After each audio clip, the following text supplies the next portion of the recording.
be able to revive and then move to the political discourse, because the reviving comes first if we're not unified. And you have to understand that whether you are Desi, whether you are Arab, whether you are from Bangladesh, whether you are whatever, African American, all of us share the same problem, because when Trump is speaking, he's saying Muslims. So that includes all of us, right?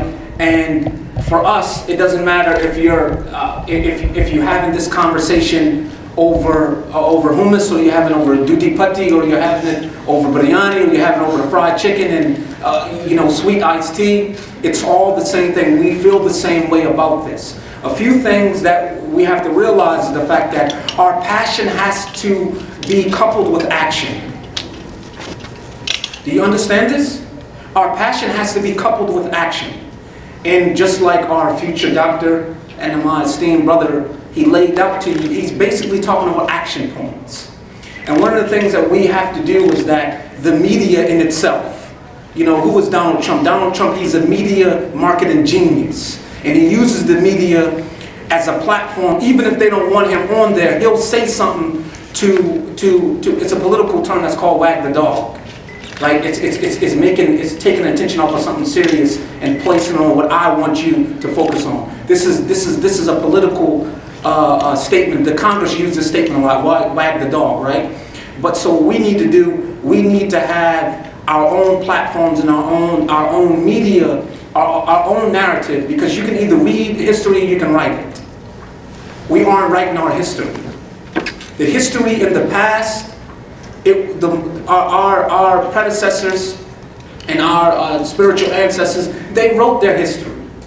They wrote their narrative. So again, you can either read or write history. And right now we're reading these things and we aren't writing them. Why? Because we aren't at these tables where these decisions is made, like just like my beloved brother spoke about just a few minutes ago. For us, we have to be invested in everybody's challenges within our community first. Within our community first.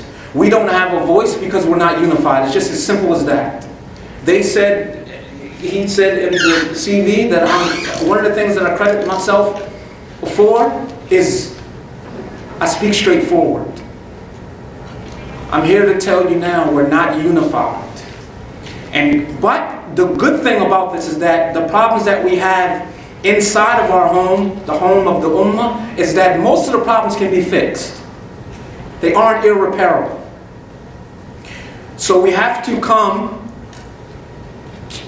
put things aside. We have to be sensitive to all of our struggles, whether it be Palestine, whether it be Syria, whether it be in Central Africa, Gambia, the water crisis, all of these things. We can't be selective with our activism. And we're selective with our activism. The people who hashtag about free Syria, and Syria is on my left wrist if you see this, so I'm not some black nationalist that's speaking.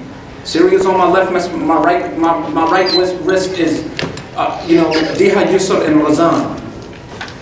So I want to attach that disclaimer to what I'm getting ready to say, because the obvious is standing before you. I'm a young black Muslim. So me speaking, you may think, oh, he's only saying this because he's trying to promote Black Lives Matter. I'm a humanitarian. That's not the case. What I am saying is the same people who hashtag free Syria need to be hashtagging Black Lives Matter. The same people who have fundraisers for, Palestine or whatever need to have fundraisers for Black Lives Matter. So collectively we come together and we're sensitive to each other's issues. And then once you come together, it all makes sense. And then you have this media platform where we can deliver our narrative and not have somebody like Donald Trump. And people like Trump are always going to exist, and they always have. It's just now, with hyper visibility of the media, it's more magnified now. But people like Donald Trump have always existed. His ideology is something he was taught. It's not something he just comes up with in the privacies of his Manhattan corner office. He's taught these ideologies, and it's something that comes down from his, his ancestors, which put my people through genocide. But it's just super magnified now. And another thing I want to say to us is get rid of this notion, or get rid of this living in this bubble of everything is perfect and everybody loves us. They don't. And a great point that our future doctor and my beloved brother said, he said, you know, most of these people, they said, you know what? I've been waiting to say what Trump is saying, but I don't have enough heart to say it. But now I can, number one, blame him if something goes wrong, and I agree with him, even if they don't agree with his ultra theatrics, if you will. So understand that, number one, we have to take action. How do you take action? The first thing that we have to do is we have to support anyone that's in the media, or anybody that wants to be in the media, right? Muslim that wants to be in the media, right? That's going to unapologetically be a Muslim in the media. Because there are many Muslims in the media that you don't even know are Muslims in the media. So you want somebody to support them. The second thing is your hashtag needs to come with voting. Your hashtag needs to come with voting. We're not a voting community. We are a very active, we're a community with a bunch of activism and passion. And of course, you know, we are a bunch of Daisies and Adams, and they love the vigor. So we like having aggression, but it has to be controlled. In psychology, we call it controlled emotions. Controlling your emotions and doing it in a way. You have to come to the table, and I'm going to mention something. You know, our communities that are challenged, like our minority communities, like was mentioned before, wouldn't it be awesome if we can learn something from them, the LGBT community, if you can actually sit down and you can learn something from them. Let me explain something to you. If I was to say something against them, this university would never have me come speak here ever again. That's how organized they are. They're structured.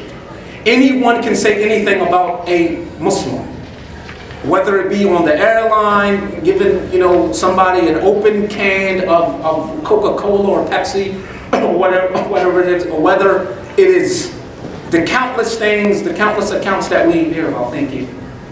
I'm just getting over a flu, excuse me. With your permission, I'd like to have some water.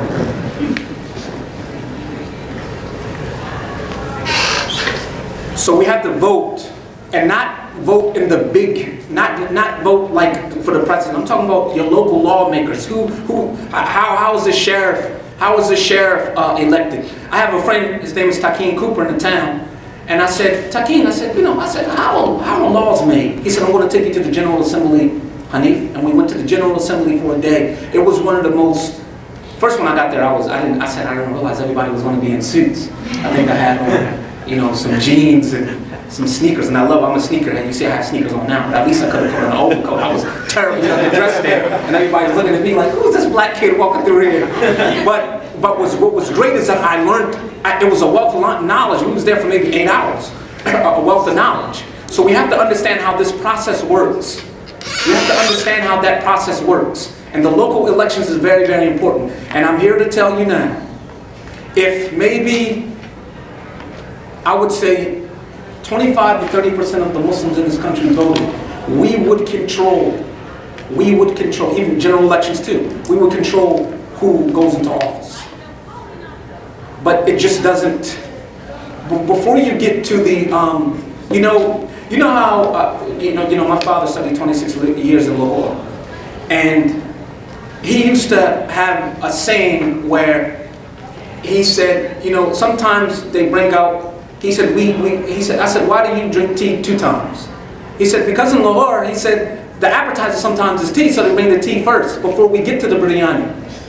Do you understand what I'm saying? So sometimes you have to have tea first before you get, sometimes you have to sit there and say, okay, when are we going to get to the real stuff? When are we going to get to the crisis that we have amongst maybe even some of you in here about the no-fly list? Because your name is, Muhammad Ahmed, and there's like 40 million Muhammad Ahmeds in this world, and there's one Muhammad Ahmed's on the list, so they intertwine both of the names and they make you all basically the same person.